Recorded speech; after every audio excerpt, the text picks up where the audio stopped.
지금 이 순간 미국에서는 매우 기묘한 일이 벌어지고 있습니다. 미국 법원에서는 현직 대통령이 법을 어기고 있다는 주장이 제기되고 있습니다. 의회에서는 전쟁을 멈추라는 결의안이 제출됐습니다. 국방장관은 의회 청문회장에서 법의 시계를 우리가 멈출 수도 있다는 어떤 법학자도 동의하지 않는 주장을 버젓이 늘어놓았습니다. 그런데 뉴욕 증시는 오늘도 열렸습니다. 나스닥은 움직이고 있습니다.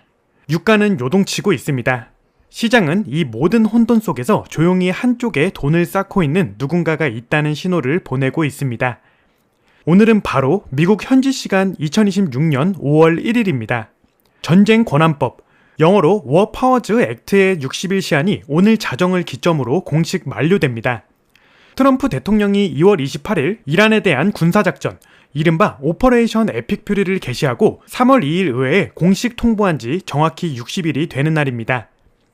1973년에 제정된 전쟁 권한법, 즉 전쟁 권한 결의안은 의회 승인 없이 대통령이 군사력을 동원할 수 있는 기간을 60일로 제한하고 있으며 30일 추가 연장이 가능하지만 이는 병력 철수를 위한 경우에 한한다. 그런데 지금 트럼프 행정부는 의회의 승인을 받지 않았습니다. 병력을 빼겠다는 말도 없습니다. 오히려 정반대의 일이 벌어지고 있습니다. 오늘 여러분께 전달드릴 내용은 단순한 외신 요약이 아닙니다. 이것은 지금 이 시각 여러분의 자산, 여러분의 전기요금, 여러분의 수출주 포트폴리오에 직접 연결되어 있는 이야기입니다. 주요소 기름값, 롯데케미칼과 LG화학 주가, 그리고 달러 대비 원화 환율이 앞으로 어디로 향할지 오늘 이 대본 하나로 명확하게 정리해드리겠습니다. 여기서 결정적인 질문이 하나 있습니다. 60일 시한이 만료되는 오늘, 법이 살아있다면 전쟁은 오늘부터 불법입니다. 법이 죽어있다면 트럼프는 의회 없이도 영원히 전쟁을 할 수 있게 됩니다. 그리고 그 어느 쪽이 되든 시장은 반드시 움직입니다. 지금부터 그 흐름을 정확히 읽어드리겠습니다. 1973년 10월 워터게이트 스캔들의 소용돌이 속에서 닉슨 대통령은 백악관 집무실에서 한 통의 법안을 손에 쥐었습니다. 그리고 그것을 거부권으로 내팽개쳤습니다. 그 법안이 바로 오늘의 주인공, 전쟁 권한법입니다. 닉슨은 이 법이 헌법상 대통령의 최고사령관 권한을 침해한다고 주장했습니다. 그러나 의회는 대통령의 거부권을 뒤집었습니다. 압도적인 표차이로요. 프랑스 법학에 하이트 콩플리라는 개념이 있습니다. 번역하면 기정사실화, 즉 일을 저질러 놓고 나면 되돌리기 어렵다는 원리입니다. 역대 미국 대통령들은 모두 이 원리를 활용해왔습니다. 레이건은 레바논에서, 클린턴은 코소보에서, 오바마는 리비아에서 전쟁 권한법의 시계를 무시하거나 교묘하게 비틀어왔습니다. 그때마다 의회는 으르렁댔지만 실제로 대통령을 멈춰 세운 적은 단 한 번도 없었습니다. 과거의 대통령들은 전쟁 권한법 60일 제한을 피해 군사작전을 계속하기 위해 창의적인 방법들을 동원했지만 이번 이란 전쟁은 그 규모와 범위 면에서 과거의 어떤 사례와도 비교가 되지 않는다. 코소보 공습은 공군력 위주였습니다. 리비아는 지상군이 없었습니다. 그러나 지금 이란 전쟁에는 해군 봉쇄, 항공모함, 지상 특수부대까지 논의되고 있고 세계 에너지의 20%가 통과하는 호르무즈 해협이 막혀 있습니다. 여기서 중요한 것은 단순히 법과 정치의 싸움이 아닙니다. 이것은 불확실성 그 자체가 시장을 움직이는 변수가 된다는 점입니다. 금융시장은 확정된 나쁜 뉴스보다 불확실한 안개 속을 훨씬 더 두려워합니다. 마치 아파트 위층에서 들리는 층간소음이 실제로 망치로 두드리는 것보다 무슨 소리인지 모르는 정체불명의 쿵쿵 소리일 때 훨씬 더 불안한 것처럼 말이죠. 지금 상황이 바로 그렇습니다. 오늘 자정 이후 트럼프 대통령이 어떤 결단을 내릴지 아직 시장은 모릅니다. 그리고 바로 그 불확실성이 지금 이 순간 유가를 밀어올리고 원달러 환율을 자극하고 에너지주와 방산주 사이에서 기묘한 분열을 만들어내고 있습니다. 그렇다면 지금 실제로 어떤 일들이 벌어지고 있는지 숫자와 사실로 하나씩 분해해드리겠습니다. 지금 이 순간 동시에 터지고 있는 뇌관이 무려 4개입니다. 하나씩 해체해드리겠습니다. 첫 번째 뇌관, 법의 시계는 멈추지 않았습니다. 트럼프 행정부는 4월 7일부터 시작된 휴전이 60일 카운트다운을 사실상 멈췄다는 주장을 내세우고 있으며 피트 헤그세스 국방장관은 상원 청문회에서 현재 휴전 상태이며 이는 60일 시계를 멈추거나 정지시키는 것으로 이해한다고 발언했습니다. 그런데 법학자들은 이 주장에 동의하지 않습니다. 전쟁 권한법 어디에도 휴전으로 카운트다운을 멈출 수 있다는 조항은 존재하지 않기 때문입니다. 버지니아주 민주당 상원의원 팀 케이는 청문회장에서 헤그세스의 해석을 즉각 반박하며 법령이 그 주장을 지지한다고 생각하지 않는다고 밝혔고, 캘리포니아주 민주당 상원의원 매덤 시프는 일부 병력의 사용을 중단하면서 다른 병력을 계속 사용하는 것이 시계를 어떤 식으로도 멈추지 않는다고 날카롭게 지적했습니다. 실제로 미 해군은 휴전 중에도 이란 항구에 대한 봉쇄를 유지하고 있으며 호르무즈 해협 일대에서 이란 선박을 납포하는 작전을 멈추지 않았습니다. 총성이 잠시 멎었을 뿐 전쟁은 계속되고 있습니다. 두 번째 뇌관, 공화당 내부의 균열이 시작됐습니다. 상원에서 전쟁 종식을 요구하는 민주당 주도의 전쟁 권한 결의안은 50대 47로 또다시 부결됐지만, 메인주 공화당 상원의원 수전 콜린트가 이번 전쟁이 시작된 이래 처음으로 민주당 편에 표를 던진 최초의 공화당 의원이 됐습니다. 콜린스 의원은 헌법은 전쟁과 평화에 관한 결정에서 의회의 핵심적인 역할을 부여하고 있으며 전쟁 권한법은 명확한 60일 시한을 규정하고 있다며 이것은 제한이 아니라 요건이다 라고 단언했습니다. 이것이 왜 중요하냐고요? 콜린스 한 명의 이탈로 당장 무언가가 바뀌지는 않습니다. 그러나 이것은 신호입니다. 중간 선거가 다가올수록 공화당 의원들은 유권자들 앞에서 전쟁을 명시적으로 지지하는 기록을 남기기 싫어합니다. 콜린스의 이탈은 그 균열의 첫 번째 조각입니다. 세 번째 뇌관, 의회가 떠나버렸습니다. 가장 불편한 진실이 여기 있습니다. 60일 시한이 만료되는 바로 오늘, 정작 의회 의원들 다수는 일주일간의 휴회를 위해 워싱턴을 떠난 상태입니다. 역사상 가장 중요한 헌법적 분기점 중 하나가 찾아온 바로 그날, 판단을 내려야 할 사람들이 자리에 없는 겁니다. 이것은 우연이 아닐 수 있습니다. 의원들이 투표 기록을 남기지 않아도 되는 가장 확실한 방법은 투표 자체를 하지 않는 것이니까요. 그리고 지금부터 여러분께 가장 중요한 이야기를 드릴 차례입니다. 여기서 잠깐 멈춰야 합니다. 지금까지 말씀드린 세 가지 뇌관은 사실 언론에서 다루고 있는 이야기입니다. 이미 헤드라인에 올라온 것들입니다. 그런데 지금부터 말씀드릴 네 번째 뇌관은 대부분의 시청자들이 아직 제대로 연결하지 못하고 있는 숨겨진 변수입니다. 이것이 바로 지금 이 상황의 진짜 뇌관입니다. 네 번째 뇌관, 휴전 중에 센트컴은 다음 전쟁을 준비하고 있었습니다. 주요 외신의 단독 보도에 따르면 미 중부사령부는 협상 교착 상태를 타개하기 위한 이란 주요 인프라를 대상으로 한 짧고 강력한 파상 공격 계획을 수립했으며, 이 계획에 대한 브리핑이 어제 트럼프 대통령에게 직접 전달됐습니다. 브리핑 시간은 무려 45분. 센트컴 사령관 브래드 쿠퍼 제독과 합참 의장이 함께 참석했습니다. 그런데 더 충격적인 것은 이 브리핑에 담긴 다른 옵션들입니다. 또 다른 계획은 호르무즈 해협을 일부 장악하여 상업 선박 통행을 재개시키는 것이며, 세 번째 옵션은 이란의 고농축 우라늄 비축분을 확보하기 위한 특수부대 작전입니다. 잠깐 이 말의 의미를 정확히 이해하셔야 합니다. 호르무즈 해협을 장악한다는 것은 지상군 투입을 의미합니다. 특수부대가 이란의 핵시설에 직접 침투한다는 것은 전쟁의 완전히 새로운 단계로의 진입을 의미합니다. 60일 시한이 만료되는 바로 오늘, 법적으로는 전쟁을 멈춰야 하는 그날에 군은 다음 공격을 대통령에게 프레젠테이션하고 있었던 겁니다. 한편 주요 외신은 미국이 이번 주 이스라엘에 항공기와 화물선 두 척을 통해 6,500톤 분량의 공중 및 지상 탄약, 군용 트럭, 합동 경량 전술 차량 등 군수물자를 대규모로 이송했다고 보도했습니다. 그리고 더 나아가 이란 측에서 흘러나온 정보도 있습니다. MBC 뉴스에 따르면 이란이 현재 휴전 기간을 이용해 지하에 숨겨두거나 잔해 속에 묻혀있던 미사일과 탄약을 빠르게 회수하고 드론 및 미사일 전력을 재건하고 있습니다. 정리하면 이렇습니다. 미국은 휴전 중에 다음 공격 계획을 짰고, 이란은 휴전 중에 무기를 재건하고 있습니다.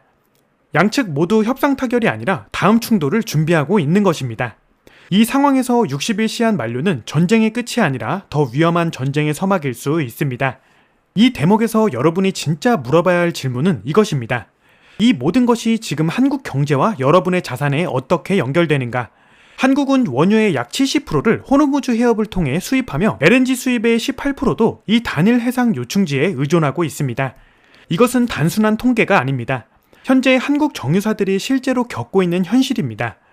GS 칼텍스는 사우디아라비아 얀부항구에서 초대형 원유 운반선 한 척을 빌리는데 하루 44만 달러, 우리 돈으로 약 6억 원 이상을 지불했으며, S오일은 하루 55만 5천 달러, 약 7억 5천만 원이라는 역대 최고 수준의 용선료를 기록했습니다.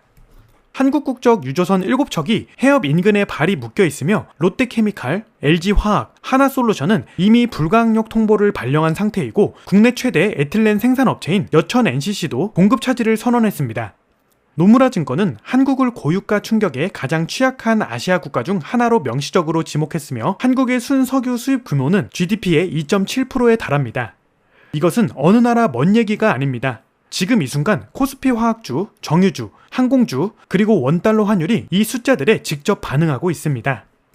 지금부터는 이 상황이 앞으로 어떻게 전개될지 3가지 시나리오를 정밀하게 분석해드리겠습니다. 포트폴리오 전략은 이 3가지 시나리오 중 어느 쪽에 확률을 배분하느냐에 따라 완전히 달라집니다. 시나리오 A, 외교 타결, 호르무즈 재개통, 브렌트유 배럴당 70달러 후반 복귀. 이것이 시장이 가장 원하는 결말입니다. 트럼프 대통령이 이란과의 협상을 통해 핵 문제에 대한 합의를 이끌어내고 의회로부터 군사행동 승인을 받거나 또는 이란과의 전면적인 정전 협정을 체결해 호르무즈 해협이 정상적으로 재개통되는 경우입니다. 이 경우 유가는 어떻게 움직일까요? 주요 원자재 분석가들은 호르무즈 해협이 재개통될 경우 투기적 포지션 청산으로 인해 원유 가격이 배럴당 10달러에서 20달러까지 즉각적으로 하락할 수 있다고 전망했습니다. 단기적으로는 강한 하락 압력이 생긴다는 뜻입니다. 그렇다면 이것이 무조건 좋은 뉴스냐? 꼭 그렇지는 않습니다. 에너지주와 방산주에 지금 비중을 높여 들어간 투자자들에게는 단기적으로 손실 구간이 생길 수 있습니다. 반면 항공주, 해운주 중 비에너지 섹터, 그리고 소비재주가 빠르게 반등을 노릴 수 있습니다. 한국 경제에는 가장 좋은 시나리오입니다.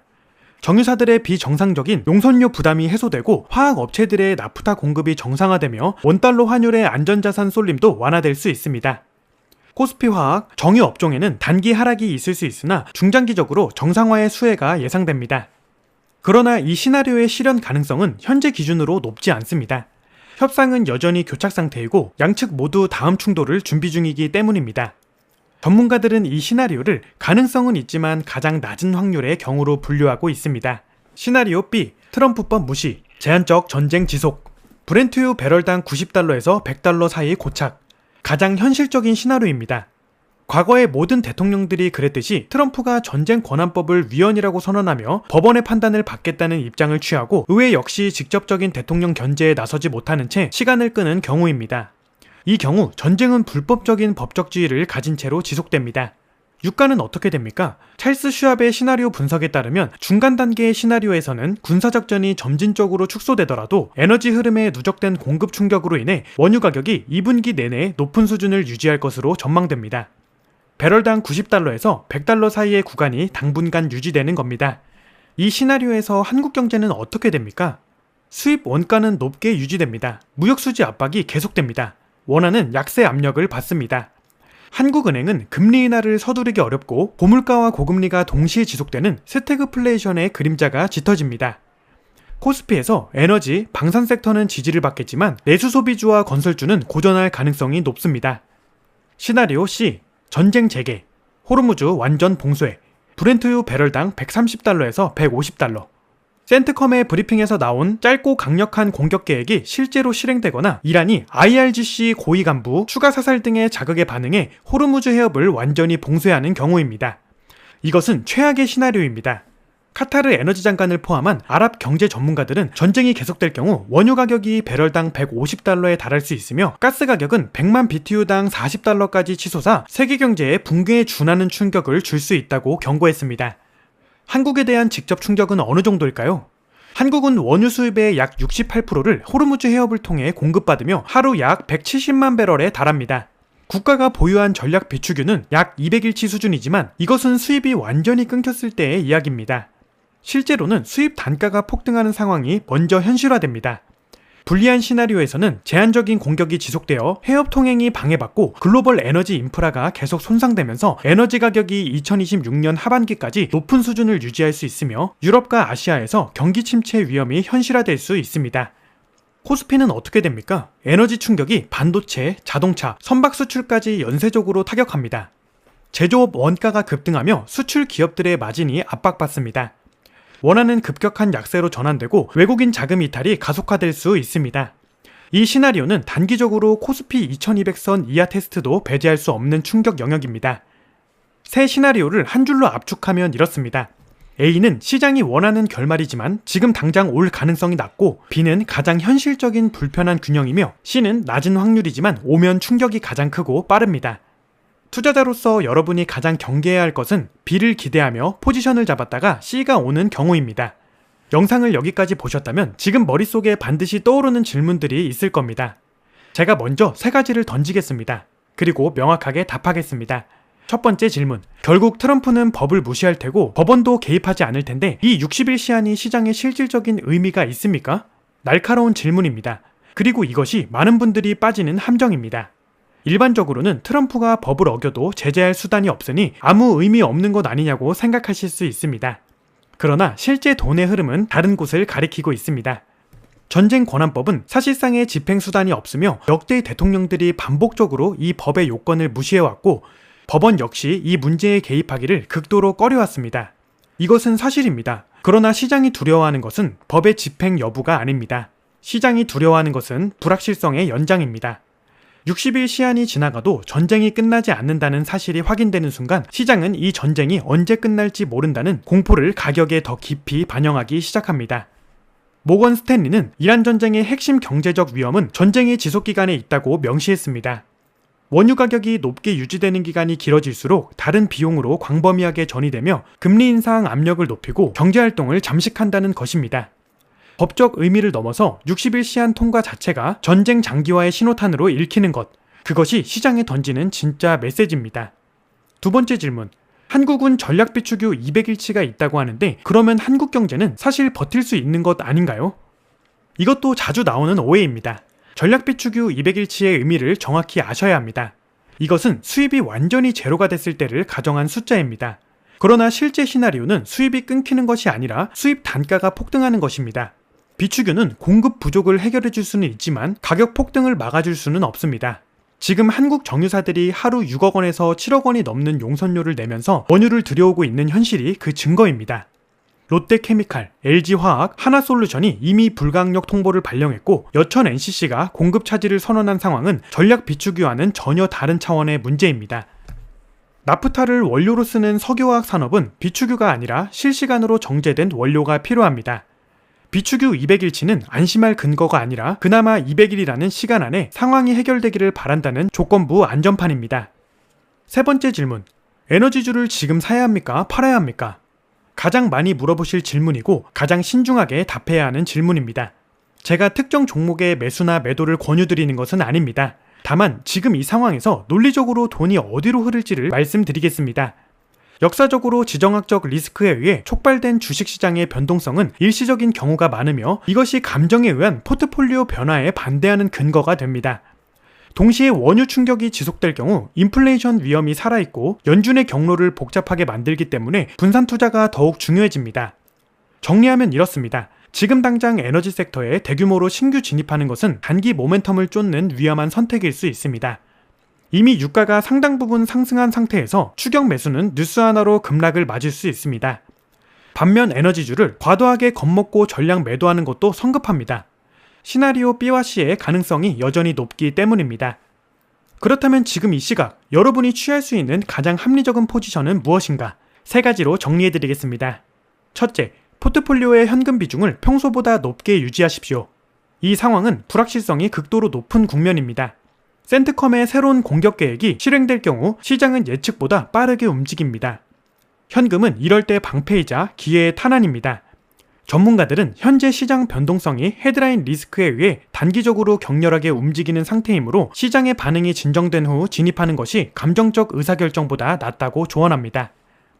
둘째, 에너지 섹터와 방산 섹터에 이미 비중이 있다면 일부는 차익 실현을 고려하십시오. 시나리오 A, 즉 외교 타결과 호르무즈 재개통이 갑자기 발표될 경우 이 섹터들은 단기 급락이 옵니다. 전체를 정리하는 것이 아니라 수익이 난 부분의 일부를 실현해두는 것이 해지 역할을 합니다. 셋째, 원달러 환율을 반드시 모니터링하십시오. 한국 경제의 취약성을 앞서 설명드렸습니다. 전쟁이 재개되거나 협상이 완전히 결렬되는 신호가 나오면 원화는 가장 빠르게 반응하는 자산 중 하나입니다. 외환 전략가들은 에너지 수입 의존도가 높은 한국, 일본, 대만이 공급 충격에 가장 노출되어 있다고 분석하고 있습니다.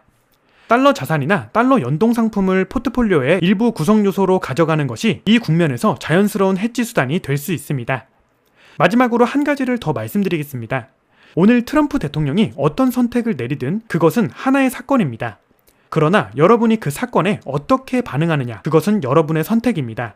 시장은 항상 공포와 탐욕 사이에서 움직이고 그 극단에서 가장 비이성적인 결정이 나옵니다. 지금 이 순간 가장 강한 투자자는 뉴스에 반응하는 사람이 아니라 시나리오를 미리 설계해두고 그 안에서 침착하게 판단하는 사람입니다. 오늘 영상 보셨으면 여러분은 지금 다수의 투자자보다 한 발 앞서 있습니다. 지금 가장 궁금하신 것, 지금 들고 계신 포트폴리오의 고민을 댓글로 남겨주십시오. 어떤 섹터가 가장 걱정되시는지, 지금 어떤 포지션을 취하셨는지 함께 이야기 나눠보겠습니다. 가장 날카로운 댓글은 다음 영상에서 직접 다루겠습니다. 그럼 시청해주셔서 감사합니다.